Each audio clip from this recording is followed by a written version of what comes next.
Froome n'a que 21 ans, c'est assez jeune pour l'époque, et il commence déjà à rouler donc en Formule. En 52, la réglementation de la F1 étant passée à celle de la Formule 2, je vous l'avais expliqué à la dernière vidéo sur Ascari.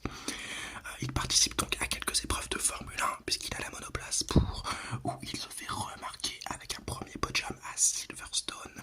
Ceci attirera donc les écuries assez huppées du paddock, dont Ferrari, qui est le mastodonte qu'on connaît à l'époque, qui le recrutera pour la saison 53.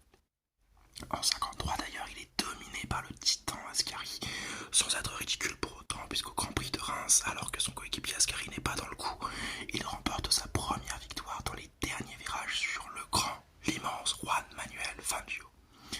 Et en 54, la Maserati, puis la Mercedes supersonique de l'Argentin ne lui laisse que la victoire en Espagne et il finit 3e au championnat du monde. Alors que après le départ de Ascari, on aurait pu s'attendre à une saison de champion pour lui. En 55, c'est une saison complexe sur bien des plans.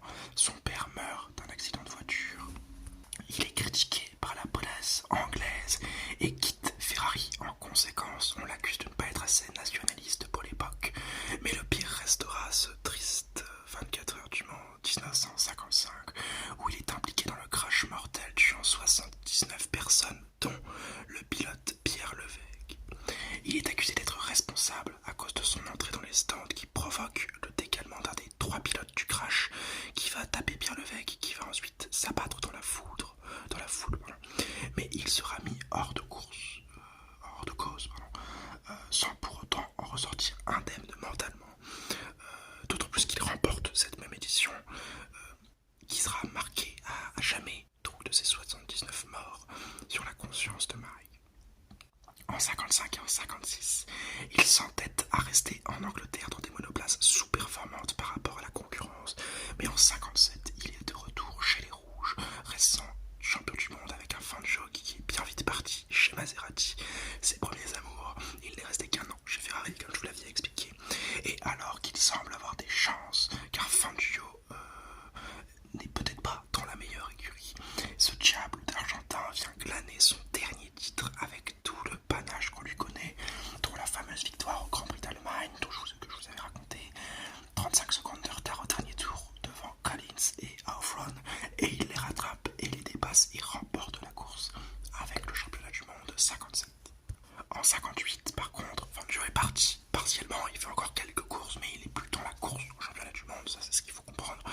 Et avec sa seule victoire en France, circuit où Luigi Musso, son coéquipier, perdra la vie, et où il refuse même d'ailleurs de mettre un tour à Fangio alors qu'il joue la victoire avec un adversaire derrière lui qui lui met beaucoup de pression, et bien il refuse de mettre un tour à Fangio à la fin de la course. Si on ne prend pas un tour à Fangio, montrant tout le respect qu'il a pour lui, il va remporter donc ce championnat du monde devant Sterling Moss en étant d'une régularité folle.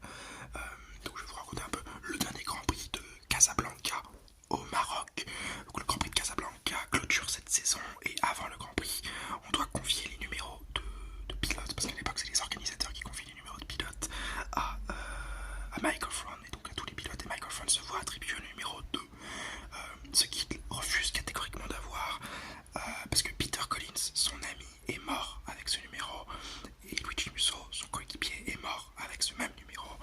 Donc ils sont tous les deux morts comme ça. Il ne veut surtout pas rouler avec le numéro 2 et donc il roulera avec un autre numéro. Mais pendant la course et même avant, encore une fois la course, les organisateurs énervent une nouvelle fois Mike car ils sont pour étoffer la grille, pour avoir plus de participants. Ils vont courir les Formule 1, ce qui est normal, c'est une course de Formule 1, mais aussi les Formule 2 pour agrémenter la piste de nouveaux pilotes, ce qui énerve Aufron étant donné que selon lui, cela va ralentir le pack et peut-être provoquer des graves incidents. Ces craintes seront fondées car il y aura un grave accident qui embrasera un pilote durant la course, mais au final elle se passe plutôt bien pour lui et c'est Phil Hill, son coéquipier, qui le laisse passer pour la 2e place pour battre Sterling Moss d'un seul point, Sterling Moss ayant remporté la dernière course, mais il lui fallait que Michael Froome ne finisse pas 2e,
avec laquelle il entretiendra une relation après la mort de ce dernier, compagne qui avait rendu Collins un petit peu parano, si on écoute ce que disait Enzo Ferrari à l'époque. Voilà, petite anecdote. Et le 22 janvier 1959, Mike Oldfield meurt sur la route, percutant une camionnette et s'encastrant dans un arbre. Selon Raconti, toujours, il aurait refusé d'être passé par son ami avec qui il faisait la course pour rigoler, et aurait pris des risques inconsidérés menant à sa mort malheureuse.